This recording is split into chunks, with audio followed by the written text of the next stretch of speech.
Salut à tous, c'est François Rousseau. Si vous êtes passionné par les voitures, vous êtes au bon endroit. Continuez à regarder, on va entrer dans le vif du Le sujet. drift est né au Japon et n'a cessé depuis de conquérir le cœur des automobilistes du monde entier. Il s'agit d'un sport étonnant qui implique la conduite, l'adrénaline, le spectacle et le danger. L'un des avantages de ce sport est l'absence de coûts importants, ce qui encourage les jeunes et même les filles. Oui, le sexe faible aime aussi les dépassements fous, la gomme brûlée et les nuages de fumée. Vous pouvez apprendre à dériver sur la voiture, qui sera peu modifiée et chaussée de vieux pneus. Cela suffira pour apprendre. Et maintenant, nous allons passer à la chose la plus intéressante, nous allons apprendre comment apprendre à faire du drift sur une voiture. Qu'est-ce que le drift? En traduction, ce mot signifie dérapage. Il peut être accidentel ou délibéré, et peut être effectué sur des véhicules à moteur ou des motos. Le but de la dérive est de garder le contrôle lors d'un dérapage. L'adhérence des roues arrière est perdue et le conducteur doit prendre le contrôle manuel du véhicule et de la pédale d'accélérateur. Avant de s'initier au drift, il convient de bien réfléchir à sa décision et d'étudier attentivement les règles de ce sport. Les manœuvres sont interdites dans les rues de la ville, le drift se fait dans un endroit prévu à cet effet, ainsi que l'entraînement. Ce sport est traumatisant et souvent mortel. Les transports sont soumis à une forte usure et nécessitent des réparations constantes, les dépenses sont monnaie courante pour les athlètes. Pour apprendre à dériver correctement, il est préférable d'utiliser une voiture à propulsion. Rien de tout cela ne vous effraie, vous êtes prêt à relever des défis et vous n'avez pas peur du danger? Alors nous allons vous expliquer comment apprendre à faire du drift. Dérive en propulsion.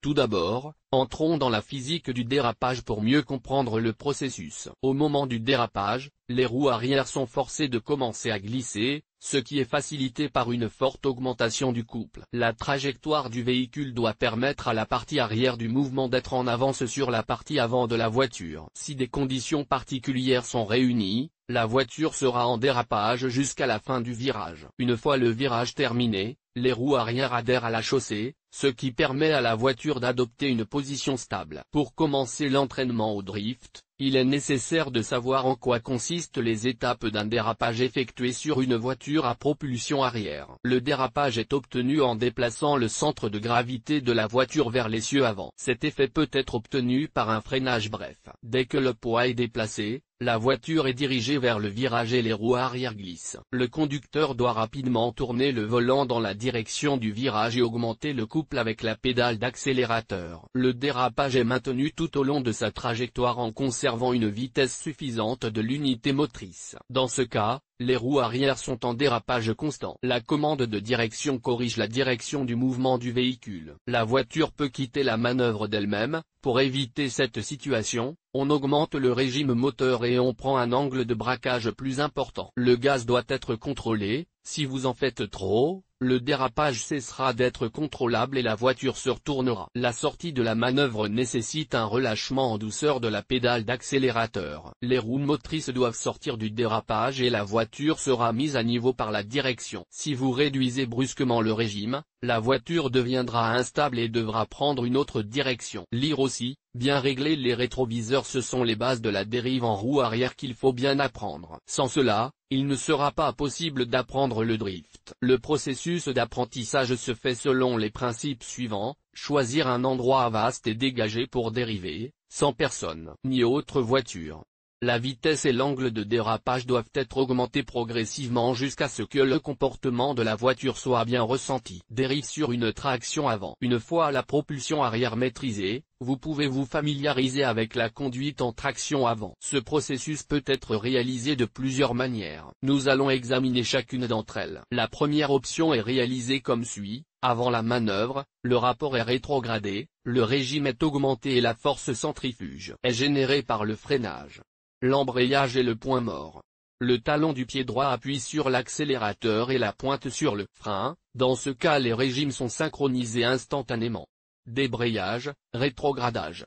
Retirer la pointe du pied du frein et la placer sur l'accélérateur. La deuxième méthode n'est pas applicable à toutes les voitures. Elle peut être adoptée par les propriétaires de voitures ayant un gros volume de moteur et un nombre impressionnant de chevaux sous le capot. Pour entrer dans un virage, on choisit la vitesse maximale. On tourne les roues au maximum dans le sens opposé à celui du dérapage et on appuie sur l'accélérateur. Si le dérapage est important, il faut tourner le volant dans le sens de la voiture sans attendre. Remettre les gaz et continuer dans la direction souhaitée. La méthode la plus simple, accessible aux débutants et courante est la troisième. Son essence est décrite ci-dessous. Entamer la manœuvre à vitesse maximale, le talon et la pointe synchronisent les régimes, une technique que nous avons déjà vue. Rétrograder. Le volant est tourné au maximum dans la direction opposée au dérapage. Le frein à main est engagé et immédiatement relâché lorsque le point de dérapage maximal est dépassé.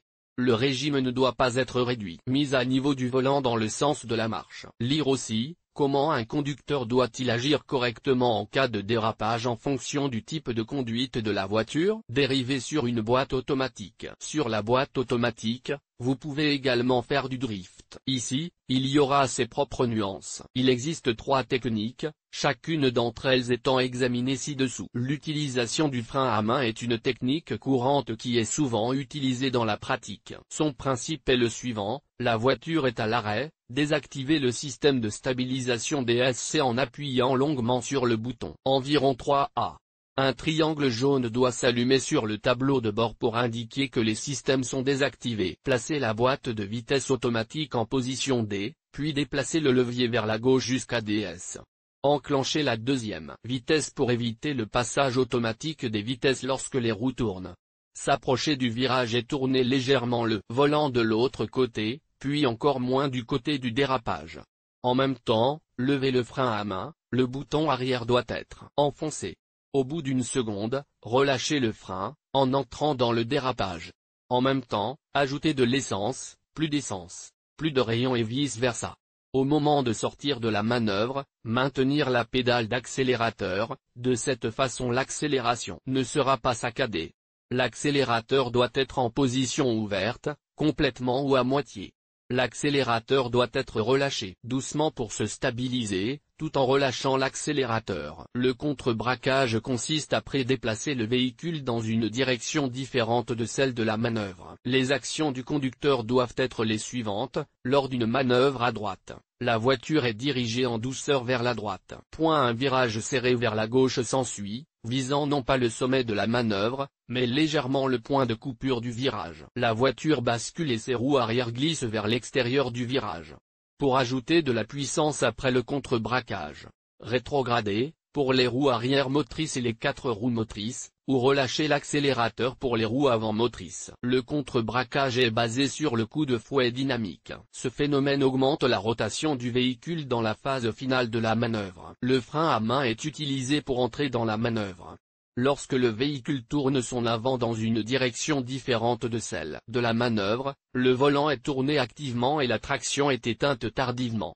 Cette action fera dériver la voiture dans une direction différente. Comme vous pouvez le constater, il est possible de dériver sur une voiture automatique. La complexité de ce processus ne diffère pas de celle des processus décrits ci-dessus. Il est possible d'apprendre le drift. Ce ne sera pas facile, le chemin est long, mais c'est intéressant, dangereux et vraiment passionnant. Un tel sport ne doit être abordé qu'en toute connaissance de cause, de manière réfléchie et calculée.